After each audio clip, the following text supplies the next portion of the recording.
नमस्कार, मैं श्यामगिरी। आप देख रहे हैं टीएफडी इंडिया लाइव। टीएफडी इंडिया लाइव में आप सभी दर्शकों का स्वागत है। नीतीश कुमार की बैठक पटना में रंग ला रही है।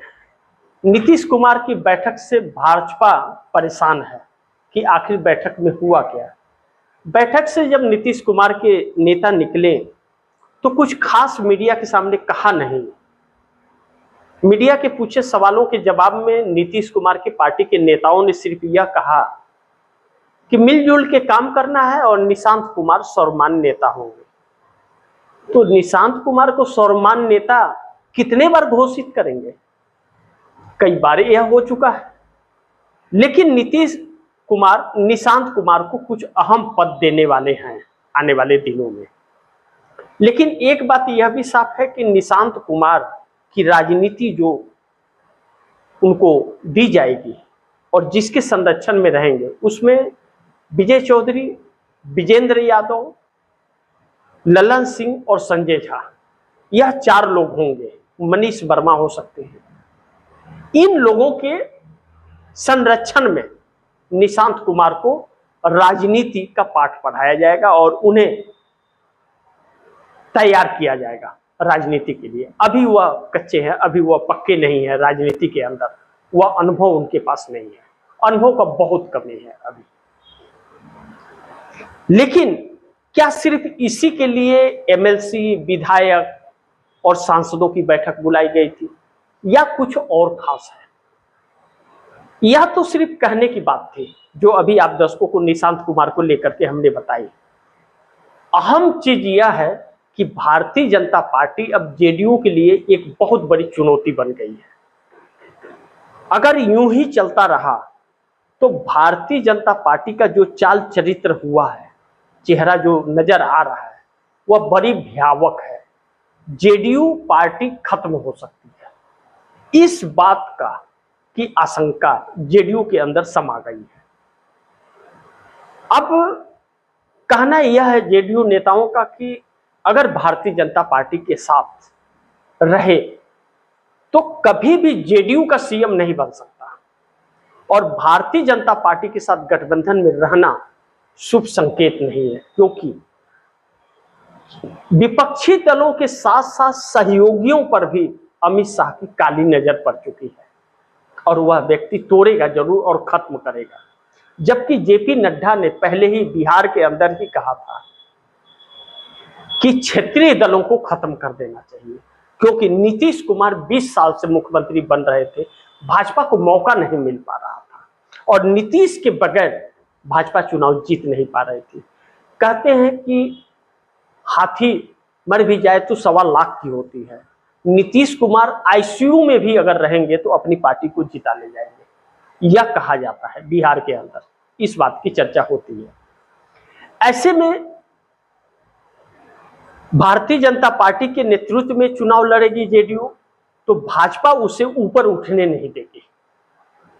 इसलिए नीतीश कुमार को अगर अपना सीएम बनाना है तो उन्हें एनडीए गठबंधन छोड़ना पड़ेगा और इसी बात पर चर्चा ज्यादा जोर रहा। कहा यह जा रहा है, इस बात की चर्चा हो रही है कि नीतीश कुमार गठबंधन कांग्रेस के साथ करने वाले हैं और बिहार में कांग्रेस के साथ ही गठबंधन में चुनाव लड़ेंगे, जिसमें आरजेडी नहीं होगी। और आरजेडी से तेजस्वी यादव ने जैसा किया झारखंड के अंदर कांग्रेस के प्रत्याशी को हरा करके, राहुल गांधी इससे खासे नाराजगी तो है, लेकिन हर कोई यह जानता है कि तेजस्वी यादव भाजपा से कंप्रोमाइज हो चुके हैं। ऐसा बिल्कुल नहीं है कि तेजस्वी यादव भाजपा के साथ चले जाएंगे, ऐसा कभी भी नहीं होगा। भाजपा में वह कभी भी शामिल नहीं हो सकते। भाजपा विरोधी पार्टी है वह, तो भाजपा में नहीं जाएंगे। लेकिन कंप्रोमाइज जरूर है। कंप्रोमाइज का मतलब कि चुनाव उतनी मजबूती से नहीं लड़ेंगे, जितना भाजपा कंट्रोल छोड़ेगी उतने ही लड़ेंगे। और यह सब कुछ लैंड फॉर जॉब की वजह से हो रहा है। लैंड फॉर जॉब में 2 चीजें हैं तेजस्वी यादव के पास। या तो वह भाजपा से कंप्रोमाइज हो जाए तो बच जाएंगे, या फिर वह लालू प्रसाद यादव के किसी भी संपत्ति में अपना हक न जताए, उस संपत्ति से बाहर हो जाए कि मेरा उसमें कोई लेना देना नहीं है, मेरे को किसी संपत्ति की जरूरत नहीं है, तो बच जाएंगे। लेकिन हकीकत यह भी है कि तेजस्वी यादव निर्दोष है। जब यह मामला हुआ था, लालू प्रसाद यादव रेल मंत्री थे, तो तेजस्वी यादव उस वक्त नाबालिग थे, इसलिए उनके ऊपर कोई केस बनता नहीं है। लेकिन हर कोई जानता है कि यह केस जो है, यह केस उन्हें फंसाने के लिए हुआ है और न्यायपालिका से वही आदेश आएगा जो भाजपा चाहेगी। तो यहां पर यह दो चीजें हैं, या तो वह जेल चले जाए, तो 2 साल की भी सजा होती है, तो 2 साल जेल में रहेंगे और 6 साल प्रतिबंधित हो जाएंगे चुनाव लड़ने के लिए। जैसे लालू प्रसाद यादव प्रतिबंधित हो गए हैं, वह चुनाव में हिस्सेदारी नहीं ले सकते। तो ऐसे में तेजस्वी यादव की राजनीतिक कैरियर 8 साल अगर राजनीति से बाहर रहे तो खत्म हो जाएगी।